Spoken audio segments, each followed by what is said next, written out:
What if I told you the most feared pirate in history didn't just fight his enemies? He became their worst nightmare before a single shot was fired. Imagine a man emerging from thick smoke, his beard literally burning. His eyes wild, his presence so terrifying that entire ships surrendered without a fight. This is not fiction. This is the real story of Blackbeard, the pirate who turned fear into a weapon and ruled the Caribbean like a living legend. When we think of pirates, we often imagine treasure maps, wooden legs, and parrots on shoulders. But the real golden age of piracy was far darker, more violent, and far more fascinating than the myths suggest. And at the center of it all stood one man, Blackbeard. His real name was Edward Teach, though historians sometimes spell it Thatch. Very little is known about his early life, which only adds to his mystery. He likely came from England and may have served as a privateer during the War of the Spanish Succession, essentially a legalized pirate working for the British Crown. But when the war ended, many privateers found themselves unemployed and turned to piracy. That's when Edward Teach became Blackbeard. Blackbeard didn't just rely on strength or strategy. He understood psychology better than anyone. His most famous trick: before a fight, he would put slowly smoldering fuses into his beard and set them on fire. Smoke would rise around his face, giving him a demonic, supernatural appearance. Combined with his towering height, multiple pistols strapped across his chest, and a wild, intense stare, he looked less like a man and more like something out of a nightmare. Many crews surrendered the moment they saw him. At the height of his power, Blackbeard commanded a massive ship called the Queen Anne's Revenge, originally a French slave ship.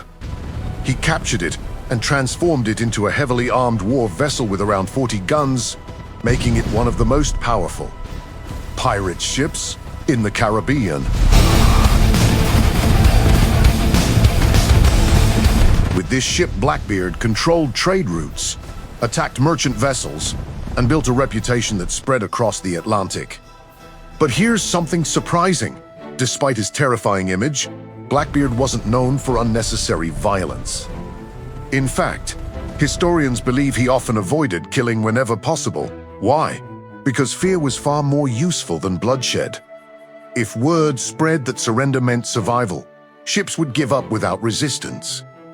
And that meant less damage, less risk, and more profit. One of his most famous exploits was the blockade of Charleston, South Carolina. In 1718, blocked the harbor, capturing several ships and holding prominent citizens hostage. But instead of demanding gold or jewels, he asked for something unexpected: a chest of medicine. This detail reveals something fascinating. Pirates weren't just reckless criminals. Life at sea was brutal. Disease was common. Supplies were limited. And even the most feared pirate in history needed basic medical help to survive. But Blackbeard's reign couldn't last forever. By 1718, piracy had become such a serious problem that governments began cracking down hard. The British Crown offered pardons to pirates who surrendered, but also sent hunters to track down those who refused. Blackbeard was one of them. His final battle took place off the coast of North Carolina, near Ocracoke Island. British naval officer Lieutenant Robert Maynard was sent to hunt him down. Unlike Blackbeard's massive ship, Maynard's vessels were smaller and carried fewer guns, but he had a plan. He hid most of his men below deck. When Blackbeard approached and boarded the ship, thinking he had the advantage, Maynard's hidden soldiers suddenly emerged. What followed was a brutal, close-range fight. He was stabbed repeatedly, and yet he kept fighting. According to reports, it took over 20 wounds, including 5 gunshots, to finally bring him down. Even in death, Blackbeard's legend only grew. His head was cut off and hung from the bow of Maynard's ship as proof of victory. But sailors told eerie stories that his body swam around the ship several times before sinking into the depths. True or not, the myth only made him more legendary. So, why does Blackbeard still fascinate us today? Because he understood something timeless: perception is power. He turned himself if his symbol alivim mif, a weapon of fear so effective that he often didn't need to fight at all. And in a world where reputation can travel faster than reality, that might be the most powerful weapon of all.